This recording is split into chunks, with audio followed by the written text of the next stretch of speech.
This has definitely been a whirlwind. Amazing. You know, we spent 19 days in the Cleveland Clinic and they were phenomenal. So was Akron Children's. But just every day seeing him fight and get stronger and prove all the doctors and their theories wrong, and just see him coming back to his resilient self is what every mom needs to see after you've been through something traumatic like that. Sometimes we still talk about it and we're like, was this a bad dream? And we've learned to joke around about it because it's helping us cope with it. But our school, our community, our family, friends have been amazing, and that's honestly what got us through this, because we really felt the support even from the hospital. You know, everybody kept asking, what can we do? What can we do? Just pray, just be there. And I'm lucky enough to have wonderful in-laws that were able to stay with my younger two, so I could concentrate. I never left his side all 19 days. So. You stayed there? Yep. Where were you when this happened?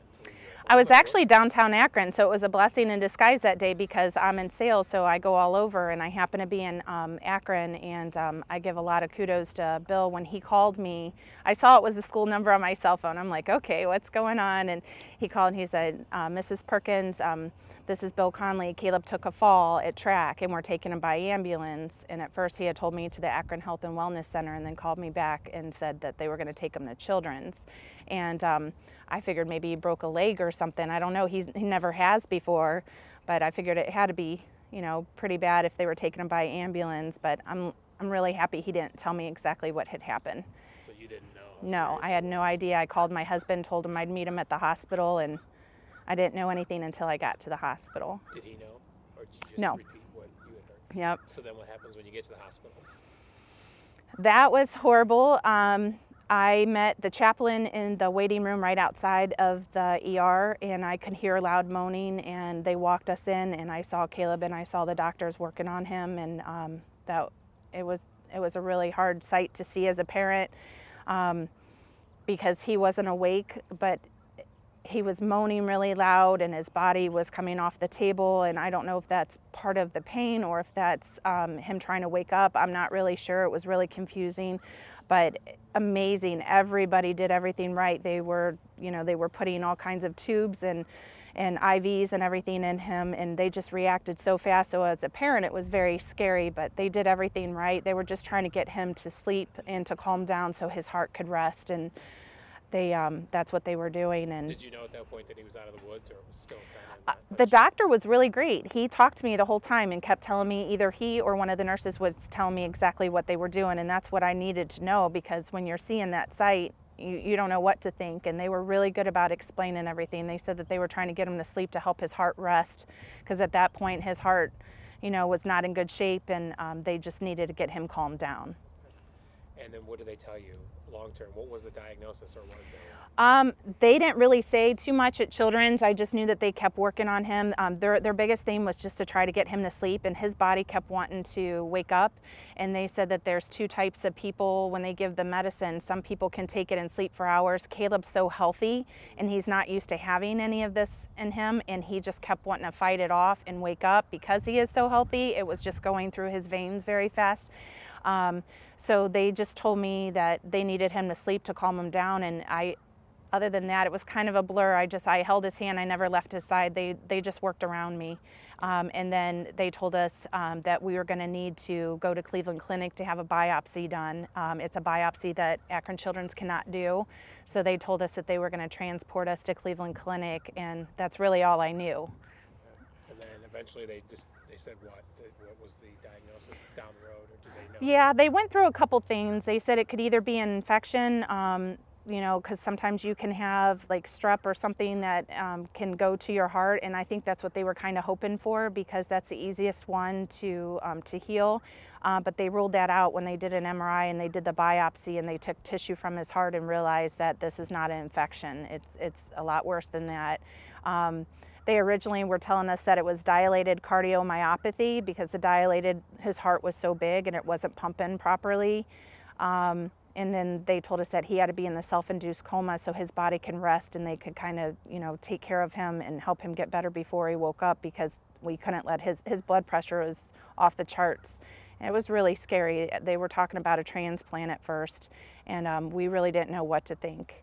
And then a few days later, they ended up deciding they wanted to do a stress test, and they had an oxygen mask that they hooked up to him and put him on a treadmill, and they needed to check his oxygen level because I guess there's a hormone or something that can be released that maybe you never knew that you had, but when you're pushed to max, like these kids are when they're running to maximum capacity, it could be a hormone that's released, and he passed that with flying colors. He did great. So after having these tests done, they told us what Caleb had said earlier about the scarring on his heart is really all they could figure out, as maybe that it was the perfect storm. So they changed their diagnosis to cardiomyopathy. They took out the dilated. That does not mean an enlarged heart, though. Yeah, because the dilated was enlarged, and his heart within a week had went back to almost perfect size and was beating on its own. Part of it was because of the medicine, but a lot of it was Caleb healing. Had an enlarged heart and then it went back to normal size? Mm-hmm. They took EKGs and echoes pretty much every day or every other day, so it was constant in the blood pressure and then the medicines that he was on.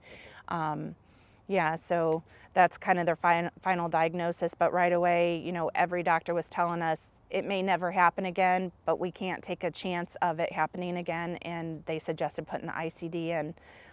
So they were really good about explaining that. Caleb watched the video with them, and we gave it some thought and realized this is the only way he can leave the hospital with peace of mind for everybody, is knowing that he has this ICD placed in his heart, that if anything were to ever happen again, which it shouldn't, that this will go off and this would save his life. So he has a built-in defibrillator. Yep, it's actually wired into his heart. It's about 2 inches below his collarbone. He has an incision, and the ICD itself is about the size of the palm of your hand, and they put that in, and the scary thing as a parent is they told us they were going to have to test it to make sure it works. So they actually did need to shock him, but at least he was under. They said they did it the lowest setting, and he still jumped off the table. But so he's on a 6-week healing process with this because it's wired in and it's actually screwed into his heart, and it needs to build up scar tissue. So he has to take it easy for 6 weeks. His range of motion with his left arm is limited, and he just needs to give it healing time. And we're going to be going back to the Cleveland Clinic in 6 weeks for a checkup, and we'll know a lot more. Okay. And then what do you make of everybody who saved his life? Yeah, I keep saying this, thank you is not even a proper word. I don't even know what word to say, but we're so thankful. We just call them all our guardian angels. Everybody was perfectly placed at the perfect time, and they couldn't have done a better job. And honestly, we're forever grateful for the rest of our lives. You know, I'm just so thankful as a parent that everybody did everything right and they reacted, because when we got to the hospital, that's all they kept asking us is how fast was the response time, because that is what saved Caleb's life, is the fast response of everybody involved. Track athletes and coaches are absolutely.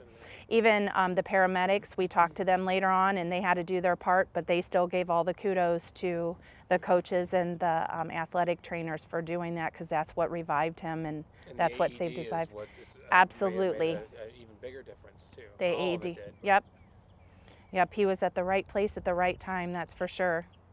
And now you're having an event on the 16th. You want to tell me a little bit about that? Sure. We knew that we wanted to give back. We realized how blessed we are that he has a chance to live, because we heard the statistics over and over. He should not be alive. It's just 5%, yeah, that this happens to. And we've been in touch with Dr. Gordon, who is a retired cardiologist from Cleveland Clinic, and he has been amazing. He's the one who's led the fight for AEDs in schools, and he's just so knowledgeable and has such a passion for it. And so we've been in touch with him. He's been in our house. We talk all the time on the phone, and he works very closely with the American Heart Association, and we told him we want to join forces. And I realize how lucky I am to have my son back, and I want to help other parents be able to have the same outcome, because this happens a lot more than anybody knows, and it's very scary how many kids don't make it, and I don't want that to ever happen again to anybody. I want them to have the same chance that Caleb did, and AEDs are a huge reason for that, as well as the CPR. So we're putting an event together on the 16th of May, at our school with their permission. They've been amazing and stood behind us, and we just really want to raise awareness not only for our school but the community and anybody else that wants to come from 6:30 to 8 here at the high school gym. And we're going to have the American Heart Association here. Dr. Gordon's going to talk. We have some surprise speakers, and we have some other stuff in store that it's going to be a pretty awesome event, but the main idea is just bringing awareness. So again, you know, no other parent has to go through any of that trauma. I want to be an advocate so we can save more lives.